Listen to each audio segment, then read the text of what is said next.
Hi everybody, this is Craig Tanner for the Mindful Eye and the Photo of the Week on the Daily Critique. This week's Photo of the Week was created by Bill, who's from Virginia. Bill recently created this image on our Jekyll Island Landscape Workshop.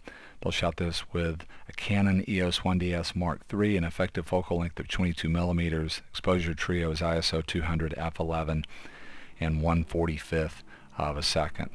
There are a lot of things I enjoy about Bill's big scenic image here from the west side of Jekyll Island, working in the marsh at low tide. A big part of the Jekyll Island workshop was surrounding work that we can do as photographers, where instead of just seeing something that we want to shoot and framing it, so we're walking along and we see a shot and we frame that. A big part of this workshop is actually putting big scenic pictures together one element at a time.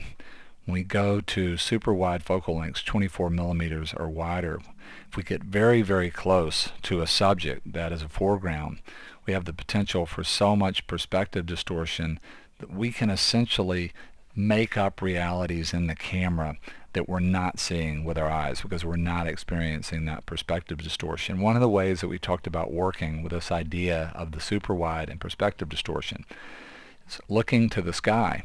So starting with the idea of shapes of clouds or qualities of line in the sky, looking at the direction of movement in clouds, anticipating what is happening in the sky in terms of shape, quality of line, implied movement, color, so on and so forth.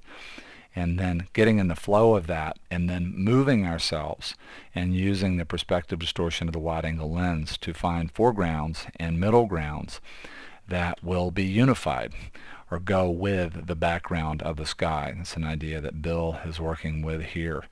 It's real clear to see two very powerful principles of design playing out here to connect these two different areas of the image, the sky and the marsh.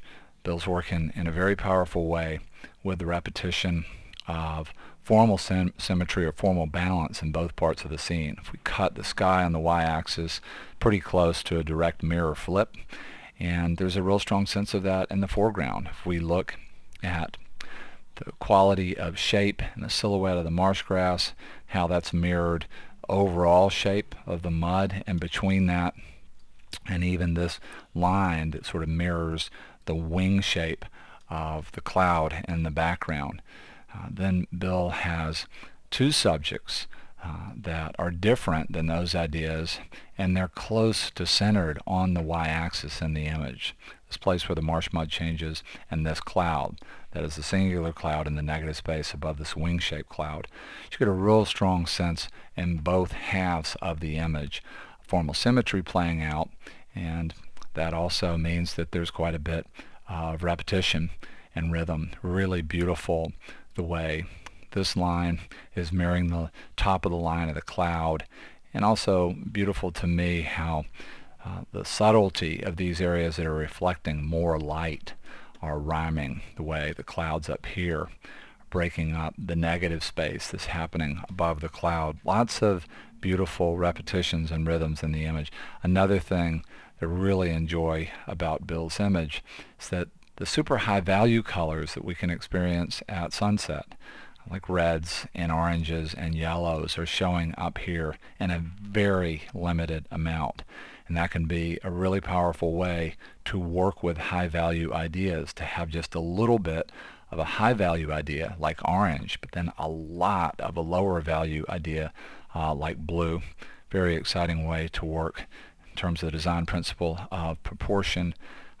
The other thing that I really enjoy about Bill's image is leading line. Can be so powerful in big scenic landscapes, and you have a real strong sense of contouring lines that lead us out to where Bill is trying to take us. We have a real strong sense of implied energy. Just the shape itself is an arrow, and it points out so many things that are sort of leading us to the center of energy in the image. Some are subtle, some are more direct. Another thing that I really enjoy about Bill's image is the idea of texture. Really beautiful, subtle textural changes can really make the image have a lot more impact with the viewer when the surface quality of things is implied in a powerful way. You really see that here. A lot of texture changes, smooth and then really interesting texture in other parts of the mud. As you move through the image, these different shapes are representing different textural ideas, and that can be very powerful. Another thing that Bill's working with here is just the idea of getting close to his foreground so that the viewer has the feeling of being able to move right into this space. And big mistake that a lot of photographers make when they first start shooting super wide, if they want to shoot traditional scenics like this, is they just don't get close enough to anything with these wide focal lengths. And because there's so much potential for perspective distortion with these super wide lenses, if we don't get really close to something, then everything in the image can seem to be very far away. The fact that Bill is willing to go out into the marsh here, get into the mud, get low, is a big part of what is making this lower part of the image so inviting to be such a palpable part of the composition. Recorded the Foundation Concepts video about this kind of shooting. It would be very abstract for photographers that haven't ever done it. This video can give you a little bit of taste of what I'm talking about. The video that I'm referencing, I'm going to link to in the information document connected to this tutorial, because it has some before and after shots. You can really get a sense of the perspective distortion that we're talking about here today. Really powerful image of the marsh here from Bill. I want to say a big thank you to him for sharing the image with us. Big thank you to all the people who participated in our Jekyll Island workshop, and a big thank you to all of you for being here. Hope to see you again real soon on The Mindful Eye.